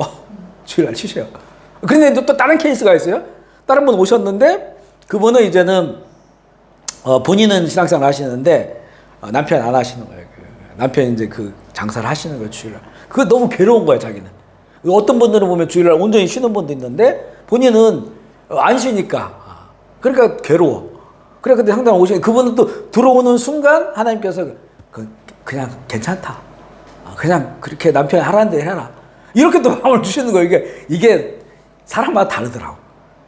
이게 뭔가 하나님께서는 딱 기계적으로 규칙을 만들어 놓고 거기에 맞추질 않아요. 한 사람 한 사람. 왜냐하면 그분 같은 경우는 그 주일날 문 닫으려면 남편하고 얼마나 싸워야 돼? 에? 남편하고 싸우고 갈등하고 이런 그 일들이, 그리고 남편이 교회에 얼마나 부정적으로 인식하겠어요, 그죠? 자기에게는 자기 필요해서 사람들이 오는데 그 문을 닫고 그러니까 헌금도 마찬가지. 11조에 가는 것도 제가 이 비슷한 것들이 있어요. 어떤 분은 그런 것들에 대해서 너의 마음을 받았다. 마음을 받았다. 좀 비슷한 케이스였거든요. 그분도 이제 자기가 정말 모든 수입을 11조 하고 싶은데 거기도 가족 중에서 안 믿는 분이 있어요. 그 마음도 뭐 눈물을 흘리면서 와 상담하는 거예요. 그분 같은 경우 마음에 감동을 주시는 게 이미 받고 있다는 거예요. 11조를 하나님께서. 현금으로는 안 받지만 마음으로 받고 계세요. 저는 그 감동을 제가 막 눈물 나더라고요. 야, 하나님 이렇게 중심을 보시는구나. 그러니까 이거를 규칙으로 만들 수가 없다는 거예요. 물론 이제 우리가 교회의 성도들이 어떤 신앙생활을 해야 되느냐라고 했을 때 우리가 이런 안내할 수도 있어요. 그냥 일반적으로 안내할 수도 있어. 이렇게 신앙생활하면 이렇게 해야 되고 이렇게 해야 돼. 이런 거 이게 이제 기본적으로 안내할 수도 있지만, 그러나 결국은 그 각자가 나의 인생의 주인이 예수님이라고 했을 때 그분과의 관계와 그걸 통해서 그거보다 더 할 수도 있고 어떤 그 나시린들은 머리 다 깎아버리고 이런 그 포도주나 이런 거 당시에는 그게 뭐 일반적인 거지만 전 입도 안 되고 내가 3년 나시린 하겠습니다 그러면 머리 다 깎아버려. 아니면 머리를 안 깎던지, 그죠? 반대로 안 깎던지. 사도 바울 같은 경우는 자기가 머리를 깎는 경우도 있었고. 그러니까 이거는 더 나간 거예요, 그죠? 더 한 거야. 더 자기가 그 하나님 관계 속에서 더 규칙을 만들어가지고 더 힘들게 만들어, 스스로를. 근데 어떤 사람들은 그런 모든 것들을 자유할 수도 있고, 개개인의 영적 상태나 지금 삶의 상태 이런 속에서 하나님께서 해주는 거예요. 그러니까 우리가 목회자가 이렇게 해라. 그러니까 일반적인 신앙생활에 대해서는 안내할 수 있지만 그 각자의 영적 상황에서 이끌어가시는 건 그 하나님, 우리 주인 대신 하나님께서 하시는 일이란 말이에요. 그러니까 내가 안식일의 인자가 주인이라는 말이 그런 의미예요. 그래서 그 주인 되신 분을 바라봐라.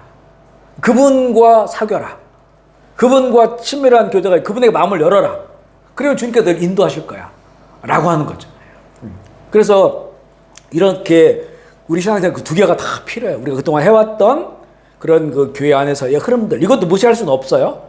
성경적인 부분들이니까 이것과 함께 내가 하나님과 친밀한 관계 속에서 그것들을 더 할 수도 있고, 아니면 지금은 한 발 뒤로 물러갈 수도 있는 것이에요. 그렇게 하나님 인도하신다. 그게 이제 인자가 안식일의 주인이다 라고 하는 그 말의 의미라고 이렇게 볼 수가 있어요. 5번에 보면 직접적인 경험이에요. 이게 이제 예수님의 주되심에 관한 그 항목으로 내려가고 있어요. 직접적인 경험. 요한복음 1장 34절 읽어보겠습니다. 시작. 내가 보고 그가 하나님의 아들이심을 증언하였노라 하니라. 이건 세례 요한이 한 고백이에요. 세례 요한은 원래 예수님을 증거했잖아요. 증언하는 자였었어요. 그런데 내 뒤에 오시는 분이, 그분은 불로 세례를 주실 것이다. 그분이 그리스도라고 하는 그런 의미가 담겨져 있는데, 그런데 본인도 아직은 못 만난 거예요. 그죠? 못 만나요. 근데 그분이 어느 날 이렇게 오시는 거죠. 오셨는데 세례 요한한테 세례를 받기를 원하시는 거죠. 깜짝 놀랐죠. 아니, 내가 당신한테 세례를 받아야 되는데 왜 당신 나한테 세례를 받으시려고 합니까? 라고 하니까 예수님께서 이를 통해서 하나님의 의를 이룬다. 이거는 구약에 예언되어 있는 그런 그 말씀이라고 하는 의미도 있고, 그리고 또 예수님께서 진짜 사람으로 이 땅 가운데 오셨다라고 하는 의미도 있고, 그 세례를 받을 때 하늘에서 비둘기 모양의 성령이 내려와요. 그 위에 임하는 것을 봐요. 경험했죠. 그리고 음성이 들려요. 내 사랑하는 자다라고 하는 이런 그 음성이 들려요. 그러니까 세례 요한은 본인이 그동안은 말로 선포했던 그 예수님이 그 경험을 통해서 이제는 확신을 하게 되죠. 그래서 우리가 예수님의 그 주 되심에 있어서 우리가 성령 체험을 한다든가 내지는 어떤 주님과 동행하는 것에 대한 그런 내면적이나 아니면 삶의 어떤 체험들 이런 걸 통해서 정말 예수님께서는 주님이시구나. 먼 우주 어디나 계시고 또 모든 상황들을 다 아시고 전능하시고 전지하신 온 세상의 주인이시고 내 인생의 주인이라고 하는 것을 이런 경험들을 통해서 알게 된다고 하는 거예요. 우리의 지금은 이제 우리가 대부분 우리 교인들의 어떤 수준이라든가 이런 것도 굉장히 이성적이고 또 지성적이고 또 이 감성적이기 때문에 그래서 많이 이제 학문 지식으로 배우고 그러다 보면 하나님에 대해서 아는 것에 대해서 이렇게 배우고 지식적인 부분이 전부 다 훨씬 더 강화되니까 오히려 이제는 이 지식으로는 하나님 아는데 경험적으로는 부족해지는 거예요, 이게. 근데 지식으로 아는 것에 대해서는 그것도 하나님을 아는 거룩한 지식이 중요한데 근데 이 지식은 사실은 하나님 누군지를 알게 하잖아요. 그 하나님은 결국 내가 경험하고 체험해야 그 지식이 온전한 지식이 되거든요.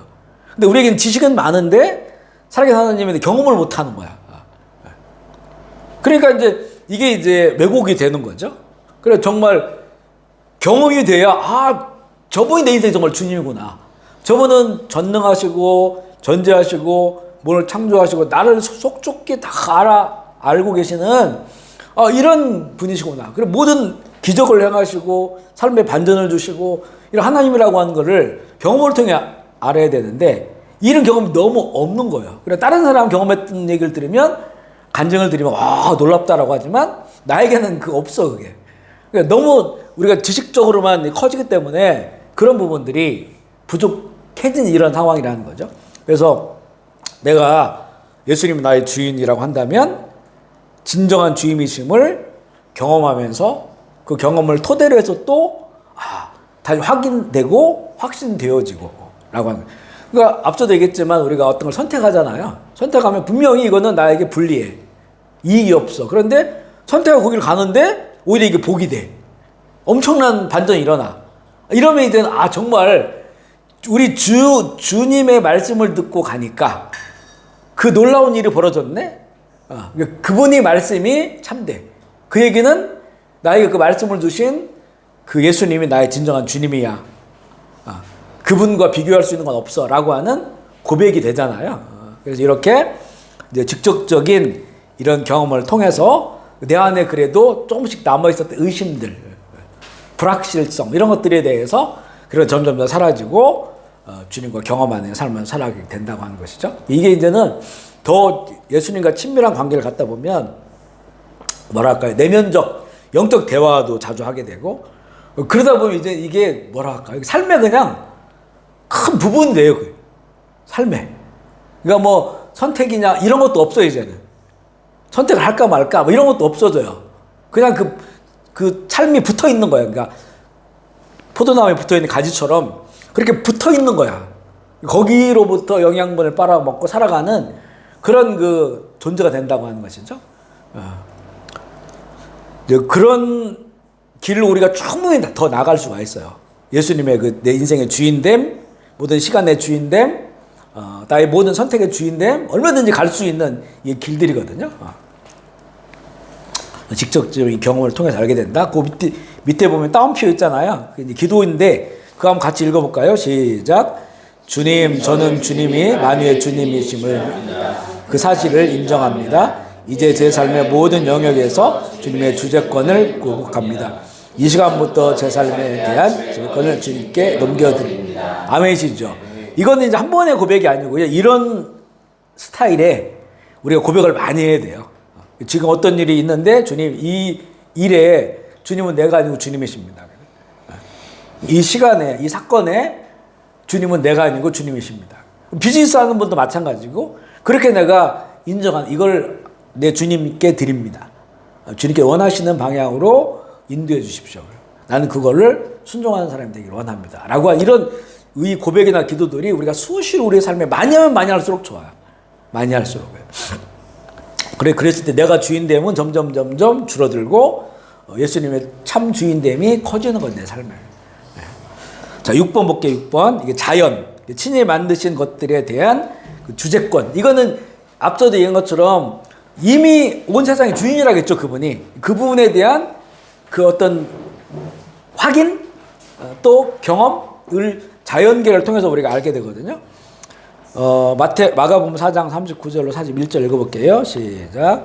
예수께서 깨어 바람을 꾸짖으시며 바다들어 이르시되 지니 바람이 지고 앉으더라. 이에 제자들에게 이르시되 어찌하여 이렇게 무서워하느냐 너희가 어찌 믿음이 없느냐 하시니 그들이 심히 두려워하며 서로 말하니 그가 누구이기에 바람과 바다도 순종하는가 하였더라. 자, 여기서 보면 예수님께서 그 배 타고 이제 거의 갈릴리 그 호수의 거의 중간 정도에 왔잖아요. 근데 이게 막 광풍이 불고 이렇게 호수인데 왜 광풍이냐? 이거는 그 주변에 산맥이 있어가지고 그 협곡 사이로 한 번씩 바람이 불어 엄청 세게 부는 거예요. 바람이 모아져가지고 그리고 뒤집어져요. 이게 호수지만 굉장히 큰 호수잖아요. 갈릴리가. 그래서 광풍이 갑자기 부는데 얼마나 두렵겠어요. 그런데 이제 예수님께서 꾸짖으니까 바람과 파도 꾸짖으니까 다 잠잠해졌단 말이죠. 그런데 너희들은 그 책망하시면 여기 믿음이 없냐라 했을 때 이때의 믿음은 뭐냐?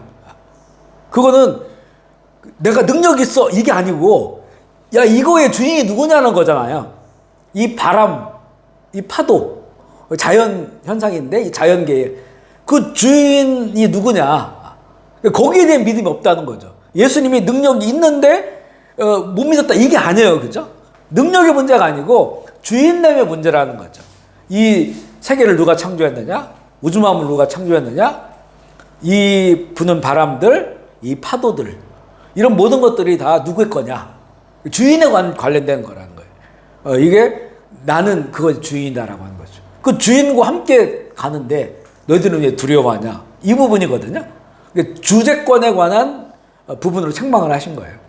그러면 보면 우리가 지금 지구상에서 자연현상이 수도 없이 일어나요. 수도 없이 일어나는데 지금 이제 이렇게 발전하고 우리가 정말 많이 이 지식이 쌓여지고 수많은 그 과학적인 이런 경험들이 있고 이럼에도 불구하고 이런 현상을 보는 거지 이게 그 현상을 막을 수도 없고 막을 수가 없어요.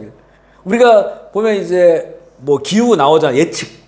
예측은 해. 요즘은 이제 과학 기술로서 오늘 비가 올 거다. 근데 뭐 요즘 캄보디아 우기는 뭐 날마다 빌 거로 나오는데 어느 동네는 또 안 오고 그죠? 그러니까 이런 예측들 다 불확실해 이게. 그 하와이 같은 경우 섬이잖아요. 우리 친구 거기 있는데 그 종종 그 사이렌이 울린대요. 쓰나미가 올 거라고.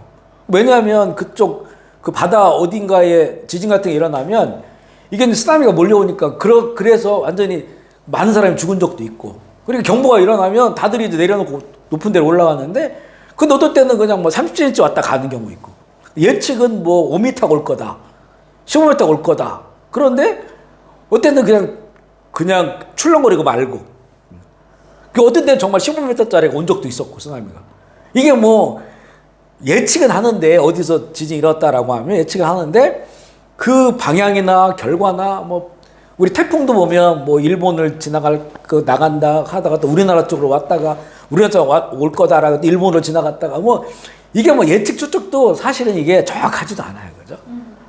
정확하지도 않아. 그러니까 이런 자연 현상에 대한 것도 정확하지가 다 불확실을 한다는 말이죠. 근데 예수님은 그거를 하지 마. 그렇게 안 하는 거야. 막 광풍이 불어오는데 하지 마. 그러니까 멈춰버렸어요. 그죠? 바람도 멈추고, 이 파도도 멈추고. 그러니까 결국 우리가 이런 자연현상들을 보면서 이 자연현상에 우리가 어떻게 할 수도 없고, 또 알 수도 없고 막을 수도 없다고 한다면 이거는 이 온 세상의 주인이 계시다. 우리 사람은 주인이 아니라고 하는 것에 대한 확신을 주는 거예요. 이 사람이 사는 곳인데 사람이 마음대로 할 수 없는 게 너무나 많은 거예요. 그죠? 특히 자연현상은 우리가 할 수가 없어. 일어나는 것조차도 어떻게 알 수도 없고 막을 수도 없고. 그런데 또 이 지구는 아직도 무너지지 않고 버티고 있고. 그러니까 창조주가 하나님의 자기 계획과 뜻대로 이것을 보호하시는 거죠. 이게 지구가 공중에 떠 있는 거 보면 굉장히 신기하잖아요. 달이 이렇게 그 거리에 늘 유지되어 있고 태양과의 거리 조금만 가까우거나 멀어지면 타버리거나 얼어 죽던가 달이 조금만 가까이 와도 물이 바다가 난리 나가지고 온 세상을 덮어버리고 이게 굉장히 섬세한 거거든요. 섬세한 거. 사람 한 사람 들여다봐도 마찬가지고 우주 만물 마찬가지고요. 어마어마한 이런 것들을 보면서 하나님의 주제, 하나님이 창조하셨고 하나님께서 주인이 다스리시는 그 속에 우리가 살아간다고 하는 이런 겸허한 마음을 갖게 하고 그래서 우리의 이 작은 인생도 창조주 하나님이 주인이시라고 하는 것을 이런 엄청난 자연계와 우주 만물의 이런 그 질서들을 보면서 다시 한번 깨닫게 되는 거예요. 확신을 하게 되는 거죠. 로마서 1장이 그거잖아요. 그게 아무도 핑계할 수 없다. 하나님 심판 내 앞에서. 왜냐하면 그 온 우주 만물 자연계를 지으신 하나님이 손길이 안 묻어 있는 게 없잖아요. 그러니까 문 열고 밖에 나가보면 다 하나님께서 지으신 거잖아요. 그렇게 하나님은 다 지은 걸 가지고 자기들이 먹고 살고 평생을 누리면서 하나님을 어떻게 모를 수가 있느냐. 그 신성을 어떻게 모를 수 있느냐. 그 신성을 모르게 한 거는 정말 사단에 속아서 또 자기가 자기의 어떤 욕망과 유익을 따라 살아가기 때문에 이거를 모르는 거지. 만약에 순수한 영혼이 열려서 그걸 바라보면 누구나 다 알 수 있는 것인데 너희들은 그래서 심판대 앞에서 아무도 변명할 수 없는 거예요. 그래서 뭐라고 하냐면 자기가 사람들이 의도적으로 하나님을 버린다는 거예요. 로마서 1장 쭉 뒤 읽어보면 이걸 상실한 마음이야. 스스로 하나님을 버리는 거야. 그러니까 하나님이 만들었으니까 그 하나님의 그 신성이 다 있는데 그냥 우리는 수시로 그거를 접하고 그걸 만나고 그것 쪽에서 먹거리를 찾고 그걸 누리며 호흡하고 살아가는데 근데 평생 그걸 누리면서 하나님 없다는 거야. 이거는 스스로 죄를 즐거워하고 자기 욕망을 따라 살아가고 상실한 마음으로 그냥 하나님 상실한 마음으로 살길 원한다는 거죠. 이것을 하나님께서 버려둘 수 없기 때문에 예수님 세상에 오셨다는 거죠. 이게 로마서 1장이 쭉 그렇게 뒤로 이어지는 거거든요. 그러니까 예수님 이름이 없는 곳이라 할지라도 이들도 다 하나님을 느끼고 알 수 있는 것들이 다 있어요. 다 있는데 이게 마음이 그 상실한 마음이기 때문에 다른 것을 추구해. 다른 걸 통해서 그 하나님처럼 그렇게 여기면서 인생의 주인처럼 여기면서 살아가는 그런 부분들에 관한 말씀이에요. 그래서 이 친히 만드신 것들에 대한 하나의 주제권이 거기 있는 거예요. 그거를 잘 들여다보면 거기에 정말 하나님이 온 세상의 주인이구나라고 하는 것을 우리가 발견할 수 있는 거죠. 요즘 그 양자역학 이런 것도 요즘 그 소개하는 것들이 많이 나오는데 이게 극명히 갈라져요. 무신론자들은 양자역학을 그 기본 이론이나 현상을 보고 하나님 안 계시다라는 거죠. 왜냐하면 그 양자, 그러니까 과거에는 그 원자, 전자, 그 최소단위라고 했는데 그 속에 양자가 있단 말이에요. 근데 미세 과학이잖아요. 더 들어가고 하니까 양자가 있는데 얘는 다른 건 질서가 있는데 양자가 질서가 없는 거야. 그러니까 그게 얽힘과 얽힘과 어떤 그 현상들이 때문에 상상할 수 없는 이것도 일어나니까 이게 나중에는 양자 컴퓨터나 이런 엄청나게 막 쓰일 수 있는 것인데 근데 또 이제 우리 그 창조과학이나 이런 보면 그렇기 때문에 하나님이 계시는 거예요. 그 무질서 속에서 하나님 질서를 만든 그 무질서인데 이게 안 깨져. 그게 생명이야. 모든 생명의 기초야. 무질서인데. 그러니까 이 양자 전까지는 전자 분위기가 다 굉장히 질서 있게 움직이거든요. 양자로 들어가니까 무질서하게 움직여버려. 그러니까 이거는 상상이 안 되는 거지. 그래서 하나님 없다라고 얘기하거든요. 근데 그 무질서한 거에 질서를 부여했어서 그것 때문에 생명이 살아가고 존재하게 만들어 놨다. 이거는 하나님이 아니면 할 수 없다. 이거는 무질서를 놔둬버리면 이거 개판되는 거예요. 세상에. 우주가 개판되는 거예요. 근데 하나님이 계시기 때문에 오히려 그걸 통해서 세상에 질서를 부여하신다. 이게 뭐 팽팽하게 지금 싸우고 있거든요. 그러니까 이게 과학이나 아니면 우주과학이라든가 인체과학이라든가 이런 걸 들여다볼수록 참 놀랍다. 우리는 더 고백이 나와요. 하나님 주인이시다. 하나님이 설계하시고 하나님이 운영하시고 하나님께 돌아간다. 성경에 보면 이게 이제 사람이 먼지와 같다 하잖아요. 왜 사람 먼지, 그냥 인생의 어떤 짧음, 유한함을 말하는 걸까? 근데 실제로 이게 이제 이 미세 세계로 들어가 보면요. 그 분자가 있고 전자가 있으면 요 분자가 만약 이만타면 전자는 쬐깐, 그러니까 이게 다 텅 비어 있는 거예요.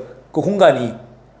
그러니까 여기 이 텅 비어 있는 공간을 딱 뽑잖아요. 빼버리면 이 사람이, 이 존재가 먼지만큼 줄어들어. 우주가 그냥 이 우주가, 지구가 그걸 공간을 딱 빼버리면 모든 존재하는 것 속에 있는 거니까 이게 그냥 농구공만 하지도 못해. 그걸 빈 공간을 다 빼버리면요. 사람은 정말 먼지 한 톨 같이 돼, 그 공간을 빼버리면. 그러니까 이게 성경에서 그 인간 인생이 먼지 같다는 게 다 그게 창조하신 하나님이 아니고선 말할 수 없는 그런 것들을 이게 과학이 발달하면서 오히려 그것을 알게 되는 거죠. 자, 그쪽 세계를 뭐 우리는 이제 뭐 지식은 별로 없지만 조금이라도 그래도 공부하다 보면 정말 놀라워요. 온 우주 만물에 대한 하나님의 주재권, 주인됨. 이게 우리를 지금 버티게 하고 견디게 하고 주님 오시는 그날까지 존재하게 만드는 건데, 그런데 이거를 무시하기 얼마나 교만한 거예요. 사람들이 교만하고 자기가 주인인 양 그렇게 이제 하는 거니까. 우리 그 밑에 있는 것도 있죠. 히브리서 1장 2절 한번 읽어보겠습니다. 시작. 이 모든 날 마지막에는 아들을 통하여 우리에게 말씀하셨으니 세우시고 또 그로 말미암아 모든 세계를 지으셨느니 이는 하나님의 영광의 광채시요 그 훈계의 형상이라. 그의 능력의 말씀으로 만물을 붙드시며 죄를 정결하게 하시는 일을 하시고 높은 곳에 계신 지극히 크신 이의 무표한 일을 크신. 자, 여기 보면 이게 다 나와요. 그러니까 그의 능력의 말씀으로 만물을 붙드시고, 그러니까 이건 우주 만물의 주인이죠. 그 말씀으로, 지금도 주님의 말씀으로 우주 만물을 이렇게 붙드시니까 우리가 살아있는 거고, 그리고 죄를 정결케 하는, 이건 우리 각자 개인에게, 그러니까 온 만물의 주인이고 죄를 정결케 하시는 그 내 인생의 주인이시라고 하는 것을 드러내는 거죠. 그래서 높은 곳에 지극히 크신 이의 우편에 앉으셨느니라. 예수님에 관한 그런 말씀입니다. 네, 이게 첫 번째 챕터, 예수님의 주되심에 대한 내용이고, 두 번째 챕터가 감정의 주님. 이 감정에 대한 부분들을 참 우리가 잘 살펴봐야 돼요. 그죠? 우리 너무 감정적이야. 여기 7번에 보면 감정, 변덕쟁이라고 나오잖아요. 우리 고린도 후서 6장 10절 말씀 읽어볼게요. 시작. 근심하는 자 같으나 항상 기뻐하고, 가난한 자 같으나 많은 사랑을 부여하게 하고, 아무것도 없는 자 같으나 모든 것을 가지라. 이것 때문에 변덕쟁이라고 하는가? 여기 보면 감정이 굉장히 신비하게 얽혀져 있어요.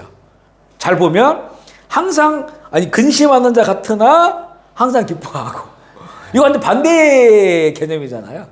아니, 근심하는데 어떻게 항상 기뻐할까? 이거 변덕이 심한 거죠. 우리가 그렇다는 거죠. 그리고 가난한 자 같으나 많은 사람을 부유하게 하고, 많은 사람을 부유하게 한다. 아무것도 없는 자 같으나 모든 것을 가진 자다. 굉장히 그 서로 간에 완전 반대되는 개념을 이렇게 얽혀놓은 것 같은 이런 말씀인데, 이게 이 이상한 일이 우리 예수님의 주인됨을 가지고 살아가는 사람이 일어난 일이라는 거죠. 그러니까 내가 주인 됐을 때가 앞에야. 나는 근심하는 자야. 그런 예수님이 주인 됐을 때 항상 기뻐하는 자가 돼요. 가난한 거는 나야. 하지만 예수님이 주인 돼 많은 사람을 부유하게 하고, 아무것도 없는 사람은 나지만 예수님이 주인 되면 모든 것을 가진 자로다. 아멘이시죠. 자, 이런 정말 뭐라 할까요? 그냥 일반적으로는 우리가 경험할 수 없는 이런 일들이 예수님의 주인들 인정한 자들이 일어난다고 하는 것이고, 고린도후서 7장 5절 6절 읽어볼게요. 시작. 우리가 마게도냐에 이르렀을 때에도 우리 육체가 편하지 못하였고 사방으로 환난을 당하며 밖으로는 다툼이요 안으로는 두려움이었노라. 그런 낙심한 자들을 위로하신 하나님이 우리를 위로하셨으니, 여기도 마찬가지예요. 지금 상태가 보면 육체가 편하지 못해. 마케도냐 지금 이제 그리스 그쪽이죠. 그리고 사방 환난 있고 밖으로 다툼, 안에는 두려움, 내면에는 두려움, 밖에는 늘 싸우고 언제 죽을지 모르고 이런 것들인데, 그런데 얼마나 이게 낙심되겠어요. 이게 이런 상황 정도면 뭐 정말 주의를 한다고 하는데도 이런 일이 계속적으로 우리 안에 있으면 낙심하죠. 근데 그 낙심은 감정이잖아요. 이것을 낙심 위로하시는 하나님이 디도감으로 우리를 기도를 통해서 네 감정이 위로를 받았다는 거죠. 현실은 바뀌지 않았어요. 현실이 바뀌지 않았지만 하나님께서 우리를 위로하셨다. 우리 감정에 위로를 주셨다. 이런 내용이죠. 감정은 사실은 마음대로 껐다 켰다 할 수가 없어요. 우리 감정은. 믿음 안에 살며 늘 따뜻한 감정을 유지하며 살기를 원하죠. 그렇게 다른 사람들한테 보여주고도 싶어요. 예수 믿으니까 늘 편안하고 따뜻하게 산다 보여주고 싶은데 사실 그렇지 않아요. 뭐 예배 드릴 때 어떤 때는 막 감동돼서 감정이 막 북받치고 너무 감사하고 기뻤다가 바로 세상에 들어가면 그냥 막 그 냉기가 찾아오고, 그리고 이제 낭만과 절망이 우울함이 찾아오고, 이게 뭐 그 수도 없이 바뀌는 거죠. 이런 감정 내 마음대로 안 돼. 이랬을 때 내가 좀 감정이 좋으면 편하면 좋은데, 그때는 또 흥분해 있고 화가 나 있고 짜증 나 있고 막 그런단 말이에요. 그리고 또 다 그런 것들이 나타나고, 중요한 것은 하나님은 우리의 감정과 느낌과 상관없이 우리 가까이 계시다는 거예요. 가까이는 우리 안에죠. 아멘이시죠. 이걸 우리가 온전히 예수의 주인됨인데 알아야 되죠. 내 감정이 지금 유동치지만, 그러나 그럼에도 불구하고 여전히 주님은 내 안에 계시는 거죠. 가장 가까이 계신다는 거예요. 그렇기에 특별한 그 느낌이나 그 감정의 상태가 아니라도 내 곁에 계신 하나님께 감사해야 되는 거예요. 이게 이제는 진정한 내 삶의 주인을 인식하며 살아가는 거죠. 우리는 되게 은혜 받았다라고 했을 때는 감정적 부분을 많이 얘기하거든요. 근데 그거를 우리가 초월해야 돼. 그러면 뭐 그 감정적으로 좋지 않으면 은혜 안 받은 건가요? 감정적으로 좋으면 은혜 받고, 감정적으로 안 좋으면 은혜 안 받고, 하나님 나를 버린 것 같고. 이거는 다 내 주관적인 내 감정으로 판단하는 거지. 내 감정이 주님의 존재마저 내가 판단해 버리는 거잖아요. 근데 이게 아니고 내가 그리스도 안에서 참 믿음으로 살아가고 있다고 했을 때는 우리 이 모든 것의 주인 되시는 주님이, 내 인생의 주인께서 나와 늘 함께 하심을 내가 그를 믿음으로 고백하면서 내 이런 감정의 상태임에도 불구하고 하나님을 찬양하고 감사하는 거예요. 정말 이걸 잘한 사람들이 시편의 기자들이에요. 시편 읽어보세요. 처음에 읽을 때 봐봐. 막 화가 나 있고 또 슬퍼하고 상하고 막 복수심으로 마음이 막 열받아 있고 이렇잖아요. 근데 뒤로 가면 갈수록 하나님을 찬양하는 거 끝나죠. 이러이러한 그 하나님을 내가 찬양하고 송축합니다. 높임. 이렇게 끝나요, 이게요. 바로 그 부분을 이야기하고 있는 거예요. 감정이 우리를 다스려서는 안 되게 된다는 거죠. 감정이 들어올 수 있지만 이게 우리 속에 다스리면 감정이 내 감정이 내 삶의 주인 되잖아요. 이거를 이제 우리는 그 온전한 상태가 아니다. 예수님이 그리스도의 주인 되심이 그 상태는 아니라는 거죠. 그리스도께서 나의 감정마저도 주관하심을, 사실 이때는 믿음밖에 없어요. 믿음. 그러니까 감정이 막 상했을 때, 감정이 상했으니까 은혜가 안 느껴져요. 당연히 하나님의 사랑이 안 느껴져요. 그러면 결국 그때는 믿음으로만 고백할 수밖에 없어요. 내가 이런 상태인데 내가 믿는 하나님은 내 인생의 주인이고 지금도 나와 함께 하셔. 내가 나의 이런 외로움과 슬픔과 이 기분 나쁨과 이 상함과 이 분노를 하나님께서는 우리 내 인생의 주인께서 이걸 선하게 바꾸시기를 원하셔. 그렇게 믿어야 된다는 거죠. 믿음으로 고백하고 나아갈 때 이게 바뀌어버려요. 믿음의 역사가 일어나는 거죠. 이것도 우리가 정말 많이 경험할 수 있는 일이에요. 하나님의 살아계심을. 전에도 한번 말씀드린 게 있었는데, 어느 관공서에 갔다가 너무 막 그냥 화가 나는 일을 경험했단 말이죠. 그게 아니 이렇게 우리가 잘 가진 않지만 갔는데 그 일하시는 분이 뭐 때문에 막 먼저 화가 나 있었나 봐. 처음 만날 때부터 짜증을 내고 막 소리치는 것처럼 하고 뭐 혼내고, 이렇게 봤을 때 우리보다 나이가 훨씬 어린 그런 사람인데, 그러니까 너무 당황스럽잖아요. 그래서 정식으로 다 해가지고 밟아가지고 갔는데 그렇게 하니까 이게 막 너무 마음이 상하는 거예요. 그래서 이제는 중지하고 이렇게 또 앉았어요. 의자에 앉아가지고 가만히 있었어요. 그러면서 이제 그때는 정말 믿음이 필요해. 믿음이. 그때 그 화가 나고 상한 마음에는 너무 황당하니까 그 별의별 생각 다 들죠. 막 소리를 지르고 싶고 맞서 싸우고도 싶은데, 그런데 우리가 이제 그 인생의 주인은 하나님이시니까, 그러면서 이제는 믿음을 딱 고백하는데, 그때 딱 떠오른 것이 주께 감사하세 그는 선하시고 인자 영원함. 이게 참 성령님이 주신 은혜예요. 그게 마음에 확 들어와. 그래서 속으로 그 찬양을 했어요. 주께 감사하세. 이거를 2번을 딱 했더니 이게 확 가라앉아. 확 가라앉아. 저하고 저를 딸하고 같이 갔거든. 딸이 너무 황당해가지고 그런 걸 경험하니. 그랬더니 이제는 그분도 좀 이렇게 자세가 바뀌었어. 딸하고 막 웃으면서 막 저 얼굴이 너무 흉악하게 생겼는가 나한테. 그래가지고 잘 풀어줬어요. 안내 잘 받고 뭐 서류 접수하고 잘 풀어줬어. 그때 그 경험이 참 잊혀지질 않아, 오랫동안. 이게 하나의 하나님을 경험하게 믿음으로.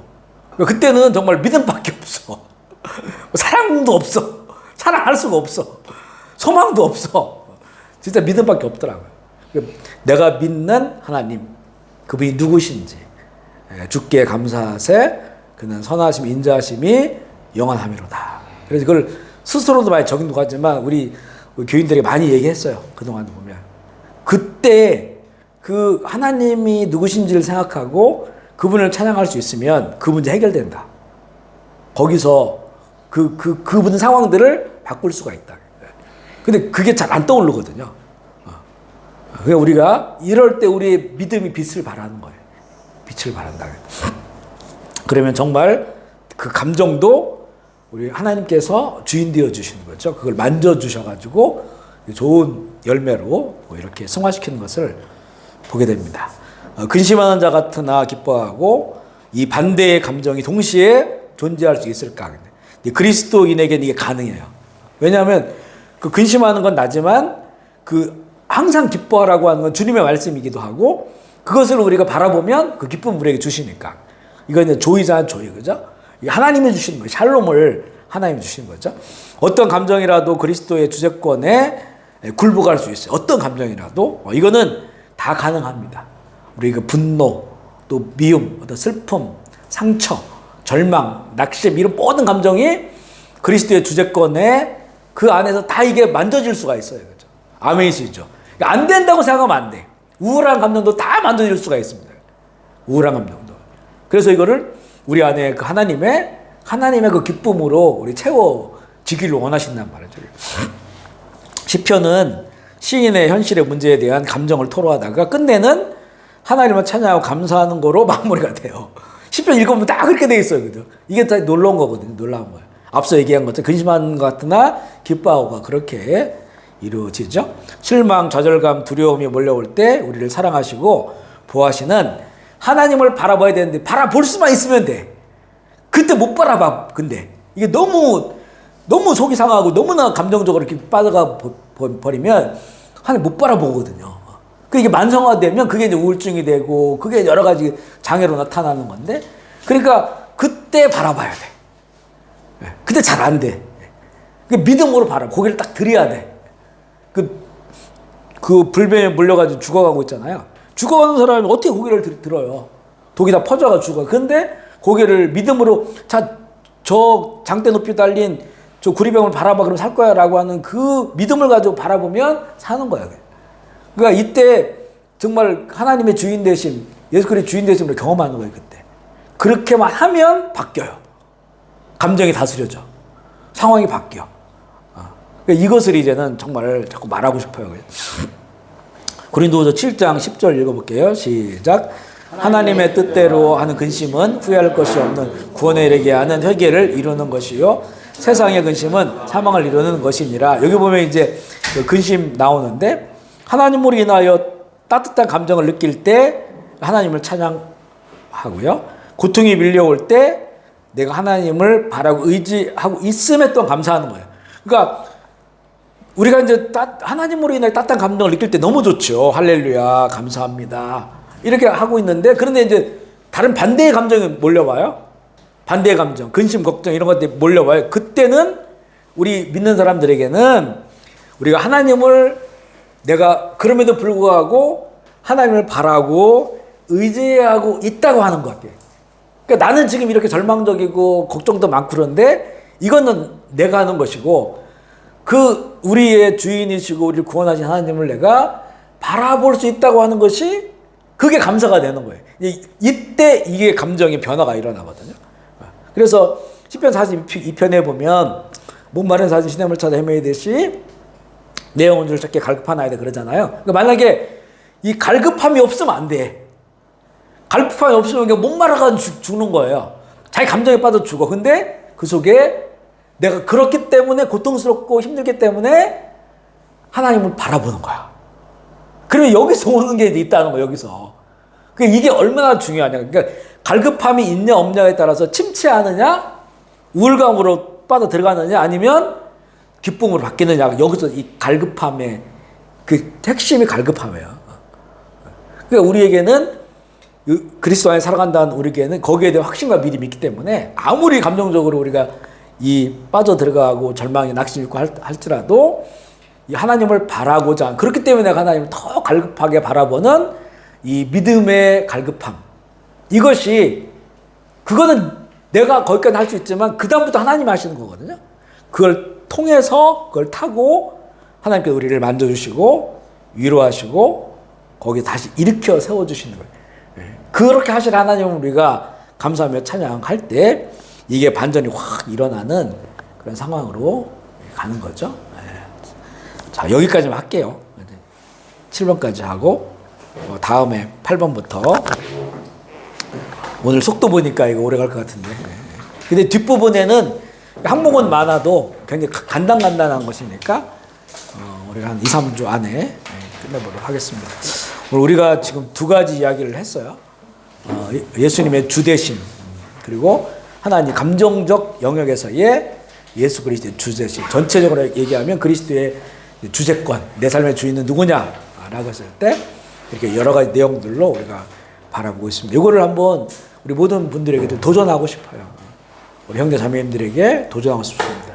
내 삶에 얼마나 어디까지 예수님이 주인이 될 수 있을까?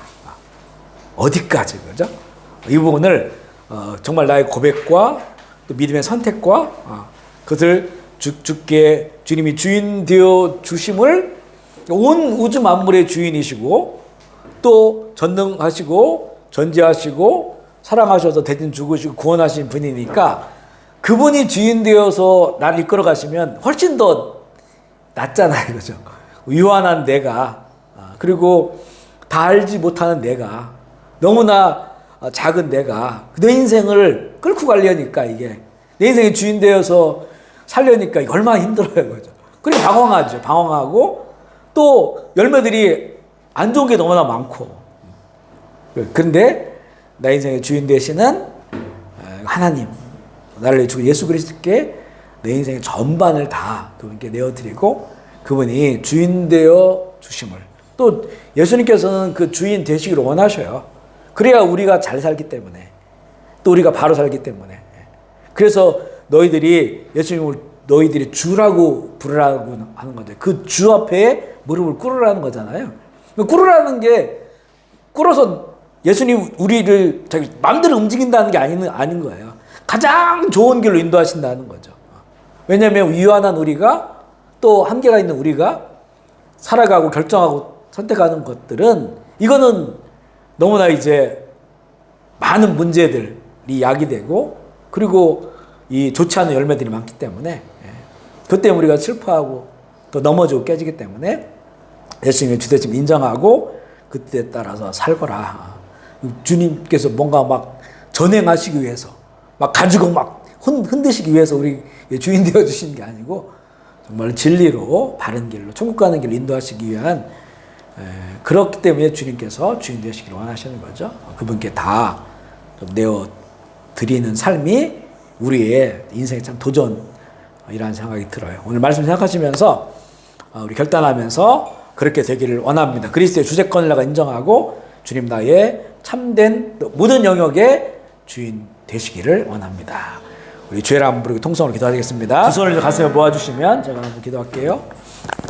하나님 아버지 감사합니다. 오늘 우리는 하나님의 온 우주 만물의 주인 되신 나를 위해 죽으신 예수님의 우리 모든 인생의 주인 되심에 대해서 나눴습니다. 주님 우리가 남은 인생 하나님이 다스리시는 영원한 천국에 들어가기까지 우리 주님의 참된 주인 되심 또 구체적인 우리의 모든 삶의 전 영역의 주인 되심을 우리가 원하고 바라며 또 우리의 삶을 주님께 내어드리기를 원합니다. 주님 방황하고 또 깨어지고 또 넘어지는 우리의 삶이 아닌 주님께서 주인 되셔서 이끌어 가시는 그런 하나님의 나라 하나님의 뜻이 실현되어지는 그런 하나님의 나라를 누리며 또 그 나라를 향해 나아갈 수 있도록 주여 인도하여 주옵소서.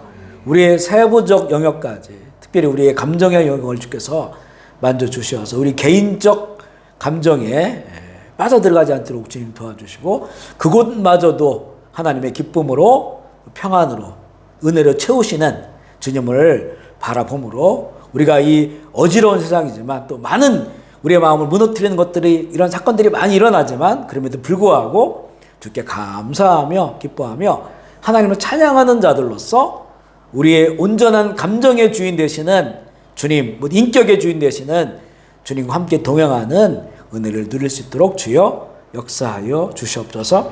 오늘도 귀한 처소를 허락하셔서 주님 감사합니다. 하나님 이 사업체 가운데서도 우리 주님께서 주인 되어 주셔서 문을 활짝 열어주시고 많은 사람들이 오고 가게 하면서 오는 모든 사람들이 주의 평안을 누리고 함께 일하는 사람들이 기쁨과 감사함으로 일할 수 있도록 주여 인도하여 주시옵소서. 푸르면 제일교회 우리 모든 어린아이로부터 작년에 이르기까지 하나님 우리의 그 인생 남은 인생이 더욱더 할 수 있는 한 많은 영역에 우리 예수님께서 주인 되어 주시고 다스려 주심을 향해서 우리가 다 나아가서 정말 좋은 제자로 자라날 수 있도록 주여 인도하여 주시옵소서. 감사를 드리며 우리 구주 예수 그리스도의 이름으로 기도합니다.